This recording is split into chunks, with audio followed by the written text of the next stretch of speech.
You are staring at a timeline that will not cooperate. The cut is wrong and you know it is wrong and you have fixed it 4 times and it is still wrong. The client needs the video in 3 hours. The audio is slightly out of sync on the third clip. The color grade looks correct on your monitor and you know from experience it will look wrong on theirs. You have been doing this for 2 years and moments like this still make you wonder if you chose the right path. You did not choose editing.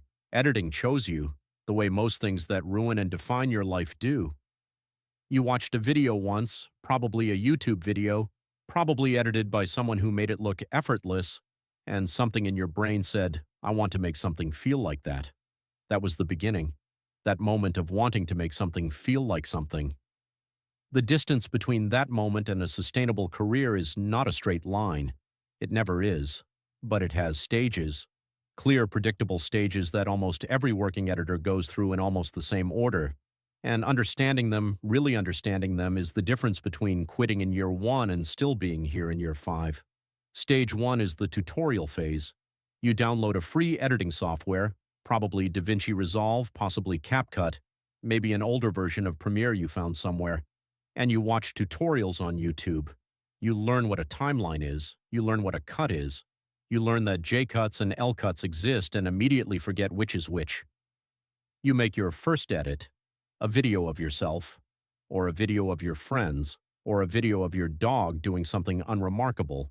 You show it to someone you love. They say it is great, it is not great, but the feeling it gives you is real, and that feeling is the only fuel you will have for the next 18 months. Here is the critical misunderstanding that stops most people at stage 1. They believe editing is about software. It is not. Software is the instrument. Editing is the music.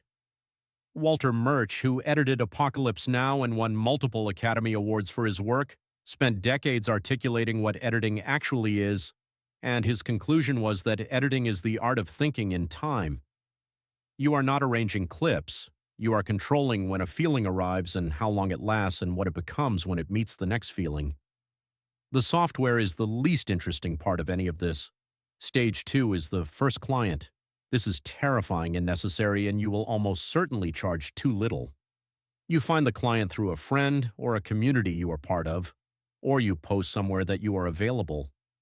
The project is probably a YouTube video or a short promotional clip or a wedding video if you wandered into that particular direction.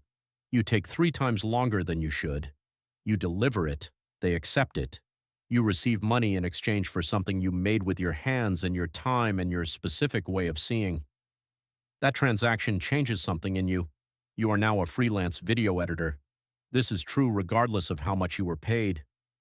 Stage 3 is the rate problem. You are charging too little. Everyone at this stage is charging too little. A 2022 survey by the Motion Picture Editors Guild found that editors in the early years of their careers systematically undervalue their time by between 40 and 60% compared to market rates for their actual skill level. You are not undercharging because you are bad. You are undercharging because you do not yet have the framework to understand that your rate is not just payment for the time you spend editing. It is payment for every hour you spent learning to edit, every tutorial, every failed project, every piece of software you taught yourself, every creative decision you make invisibly that the client will never see or know to appreciate. The rate problem does not solve itself. You have to solve it deliberately by raising your rates until someone says no, and then raising them again. Stage 4 is the taste gap. Ira Glass, the radio producer and storyteller, described the taste gap better than anyone. He said that the thing that makes creative people enter creative fields is taste, the ability to recognize quality, to feel when something is right and when it is wrong. And the brutal fact of the early years is that your taste develops faster than your skill. You can see what good editing looks like. You cannot yet make it. The gap between what you want to make and what you are actually capable of making is real, and it is painful, and the only way through it is volume. You have to make a very large amount of work to close the gap. There is no shortcut. There is no workaround. There is just time and the accumulation of choices made under real conditions. Most people leave during the taste gap, not because they fail, because the gap is uncomfortable enough to make quitting feel rational. Stage 5 is specialization. At some point, usually in year 2 or year 3, you realize that editors who specialize earn more, get hired faster, and have clearer creative identities than editors who do everything. You might become a documentary editor, a short-form social media editor, a narrative editor, a colorist who also cuts, a YouTube editor who builds long-term relationships with specific creators. The specialization does not have to be permanent, but it has to be real enough that when someone describes a specific type of work, they think of you. Research by Dr. Cal Newport on Career Capital shows consistently that specialists accumulate leverage at a rate that generalists cannot match. The counterintuitive reality is that narrowing your focus expands your value. The editor who does everything well commands the rate of the editor who does one thing exceptionally. Stage 6 is the pipeline problem. You have work, you have a rate, you are getting better at what you do, and then one client leaves and you realize you have been operating without any system for finding the next one. You have been surviving on referrals and luck and the generosity of people who happen to be in the right place.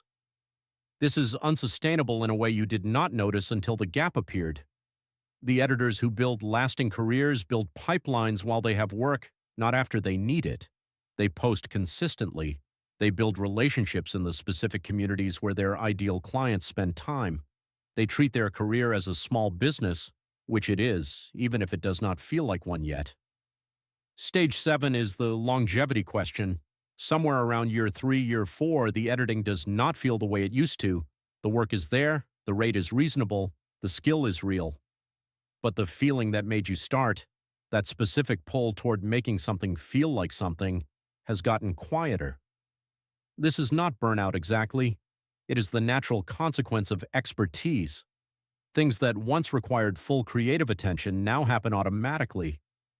The craft is no longer difficult in the same way, which means it no longer produces the same feeling.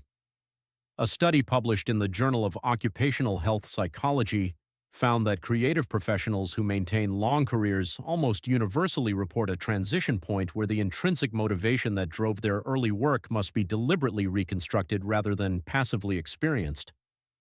You have to find new ways to be interested, new constraints, new collaborators, new problems that require you to think rather than operate.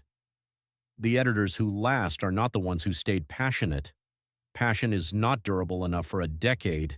They are the ones who stayed curious, who kept finding something they did not yet understand about the work and went toward it rather than away from it. You are staring at a timeline that will not cooperate. The cut is wrong.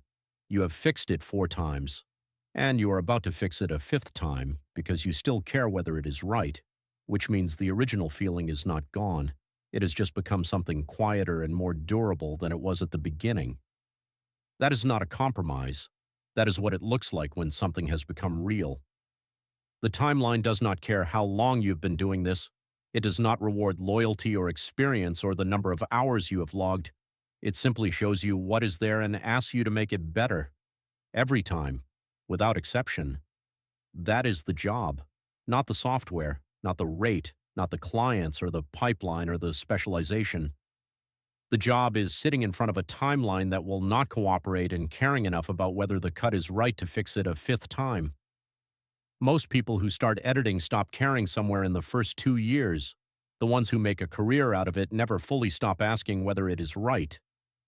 That question, quiet, persistent, slightly maddening, is the entire difference.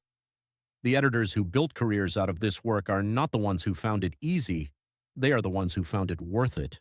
On the days when the timeline cooperated, and on the days, far more numerous, when it absolutely did not. Fix the cut. It matters that you get it right.